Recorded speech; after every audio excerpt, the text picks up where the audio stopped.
जो एआईसीसी और पीसीसी के निर्देश पे जो ये मीटिंग आयोजित की गई है कि कैसे जो भाजपा सरकार है वो केंद्र में जो संस्थाएं हैं उसका दुरुपयोग कर रही है और वो आवाज़ अपन सब भुगत रहे हैं और आम लोग भी भुगत रहे हैं। विशेषकर जो ईडी की कार्रवाई है, हमारे सम्मानीय प्रतिपक्ष नेता राहुल गांधी जी जो हम सबके लिए लड़ रहे हैं, आम व्यक्ति के लिए, किसान के लिए, मजदूर के लिए, मध्यम वर्ग के लिए, आधी आबादी महिला शक्ति के लिए, युवा शक्ति के लिए, तो आज इसी लड़ाई के कारण उन पर कई तरह के बार बार ईडी के माध्यम से सोनिया गांधी जी, राहुल गांधी जी को परेशान किया जा रहा है और एक कांग्रेस और लोकतंत्र को कमजोर करने की कार्रवाई की जा रही है। कल जैसा कि कोर्ट में ईडी को फटकार लगाई गई कि भाई वो गलत जो है ना सिर्फ भाजपा की एजेंसी के रूप में जो कार्य कर रहा था, तो वो उसके लिए आज कांग्रेस के द्वारा ये बैठक आयोजित की गई है। और ये जब आज सोचिए इतने मजबूत लोगों के साथ अगर भाजपा की सरकार ये कर रही है तो अपने साथ क्या व्यवहार होगा। आज अपन सब भुगत रहे हैं। जैसलमेर के परिप्रेक्ष्य में भी बात करें तो ये लड़ाई सिर्फ कांग्रेस की लड़ाई नहीं है, ये आम व्यक्ति की लड़ाई है। ये कांग्रेस के लिए जिन्होंने अपना जीवन पर्यंत कांग्रेस पार्टी को समर्पित किया, उन नेताओं की, उन कार्यकर्ताओं की लड़ाई है। आज सभी यहाँ मंच पर जो बैठे और सामने बैठे हैं, आज अपन जानते हैं कि जैसलमेर के क्या हालात है, किस तरह अगर आज अपन मूलभूत सुविधाओं की बात भी नहीं कर सकते हैं, पानी है, बिजली है, उसकी भी बात नहीं कर सकते। नहर में 2-2, 3-3 बारी आती है, जहाँ कांग्रेस राज में जैसे ही राज आया था 2018 में, हमारे मंत्री जी मंच में बैठे, मंत्री जी और हमारे पूर्व सांसद हरीश जी चौधरी साहब और मेरे पिताजी रूपाराम जी धनदेव, ये पहली बार जाके इन्होंने मीटिंग की, जाते ही जीतते बनते। और इन्होंने पहली मांग की थी जो मुझे याद है, नहर में हमारे पहले बारी दी नहीं गई भाजपा की 2013 से 18 की सरकार में, हमें पहले वाली भी बारी दो और अभी भी 2 बारी, तो वो था कि वहाँ 8 से 9 बारियां अपन को पानी की मिली थी ये कांग्रेस राज में। आज 3 बारी में थक जाते हैं। अगर 6 घंटे की जगह ट्यूबवेल वालों को अगर 5.5 घंटे भी लाइट मिलती थी तो हमारे ये नेता और कार्यकर्ता पदाधिकारी कांग्रेस के हाहाकार मचा देते थे कि आधा घंटा कब क्यों मिल रहा है। आज चाहे चांदन बेल्ट देख लो, आज चाहे फतेहगढ़ बेल्ट देख लो, आज झिंझियाली बेल्ट देख लो, मात्र 3-3 घंटे लाइट आ रही है।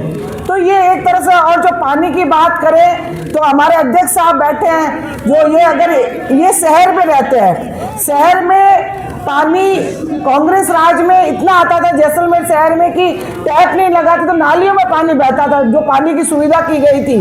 और आज ये हालात है कि ये बार बार मैंने कहा आप तो पद पे हो, महिलाओं को इकट्ठा करो, ये खुद टैंकर, मतलब शहर में ये खुद साक्षात उदाहरण है कि हर 15 दिन में 10 दिन में इनको टैंकर डलवाना पड़ता है। 7 से 15 दिन तक शहर में पानी नहीं आता।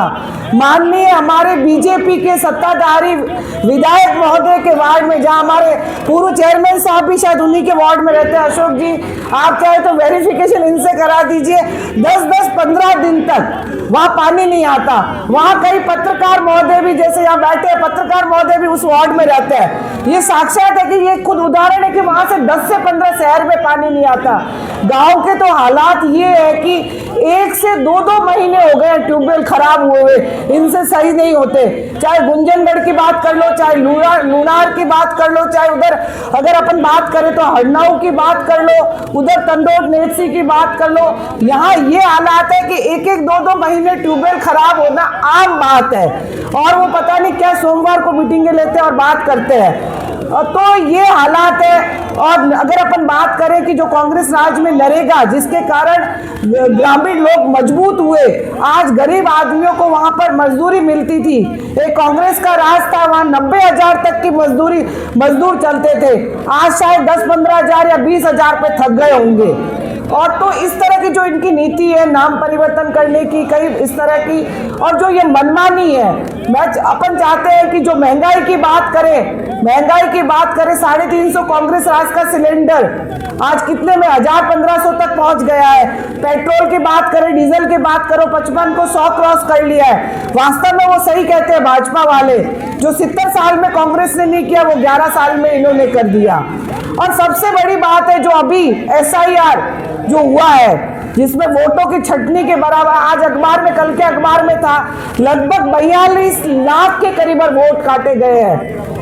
आप वोट दोगे किसको? 42 लाख वोट काटे गए हैं, 42 लाख। सोचिए वो कौन से, उसमें क्योंकि जो मेन कांग्रेस की वोट है, SC ST जो और माइनॉरिटी वाले, उनको तो धाप के काटा है कि कितने कम से कम कर सके ताकि आ नहीं सके।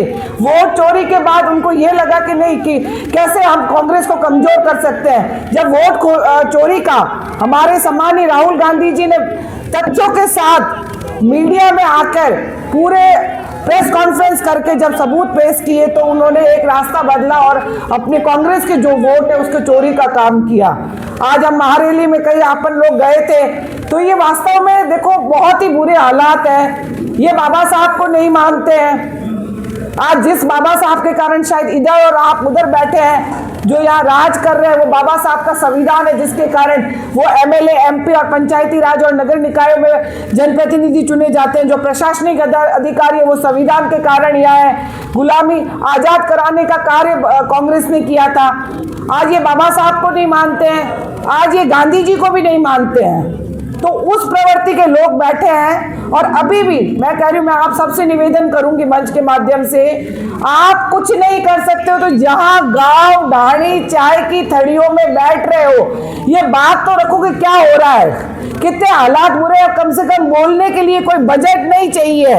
बजट तो ये एक दिन में खर्च कर देते हैं, आप चिंता ही मत करो। जैसे ही पंचायती राज का कार्यकाल पूरा हुआ, इन्होंने करोड़ों रुपए यहाँ लगा दिए कि हमने ये अधिकारी लगा रखे, वो अधिकारी लगा रखे हैं। जैसे ही किसी अधिकारी की बात करते हैं, घर पे फोन आ जाता है। आज ये देखो कि उन्होंने करोड़ों के नरेगा में मजदूरी नहीं दे रहे हैं, जो 240 की मजदूरी उनको देने में जोर आ रहा है, लेकिन एक ही दिन में करोड़ों का जैसलमेर का बजट की स्वीकृतियां की जा रही है। ये सभी सत्ताधारियों के हाथ, सबके जानकारी में है। मैं तो आप सबसे निवेदन करूंगी, कुछ नहीं कर सकते तो जो हमारे सम्मानीय राहुल गांधी जी और हमारे सम्मानीय AICC के अध्यक्ष खड़गे साहब, PCC के अध्यक्ष गोविंद डोटासरा जी और जो प्रतिपक्ष नेता विधानसभा जूली जी, जो लड़ाई लड़ रहे हैं कांग्रेस की, जो आम व्यक्ति की, किसान की, मजदूर की, महिला की, युवा की, बेरोजगार की, मध्यम वर्गीय व्यापारी की, उन सबको अपन कांग्रेस की जो विचारधारा है, कांग्रेस ने क्या किया और भाजपा वाले क्या नहीं कर रहे हैं, वो सब आप जाके जहां बैठते हो उसकी चर्चा कर लो, तो ही शायद कांग्रेस मजबूत हो जाएगी। आम व्यक्तियों तक बात करो। अपन झिझकते हैं कहने में। आज क्या क्या उनके कारनामे अंबानी और अडानी के। आज देखिए, आज सोलर लग गई, आज अपने पास रास्ता नहीं है। आज पारिवारिक की स्थिति देख लो।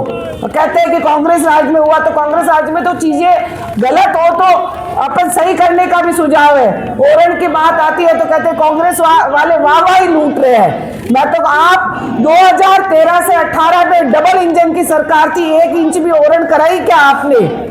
और अभी भी देखिए क्या हालात है। 2 साल हो गए, अपनी जो ओरण की फाइलें कांग्रेस राज में जयपुर तक, जैसलमेर तक जो बनी हुई थी, वो ओरण इनसे नहीं करवाई जा रही, क्योंकि इनकी नीयत में खोट है। आज आने वाला समय बहुत बुरा होगा। आज अपन जो अपने ग्रामीण क्षेत्र में अपन सब लगभग किसान और पशुपालक है, ये मुद्दे कोई कांग्रेस पार्टी के नहीं, आम व्यक्ति के और जेसान के हैं। अपन एक कांग्रेस पार्टी से जुड़े हुए, हमारा अधिकार, हमारा कर्तव्य बनता है कि किस तरह है हम अंतिम पंक्ति के व्यक्ति को वास्तव में न्याय दिलाने के लिए, वास्तव में कांग्रेस की नीति रीति को बताने के लिए एक संकल्प ले इस कार्यक्रम के माध्यम से। और हमें पूरा विश्वास है हमारे नवनिर्वाचित अध्यक्ष साहब अमरदीन जी फकीर के नेतृत्व में अपन जो कांग्रेस के विपक्ष के रूप में ऐसी लड़ाई लड़ेंगे जो पहले लकीर खींच गई उससे भी आगे हो।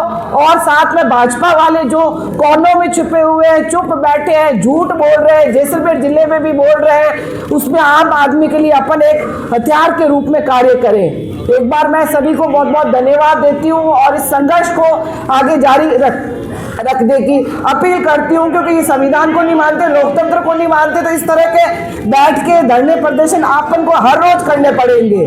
धन्यवाद। जय हिंद, जय कांग्रेस।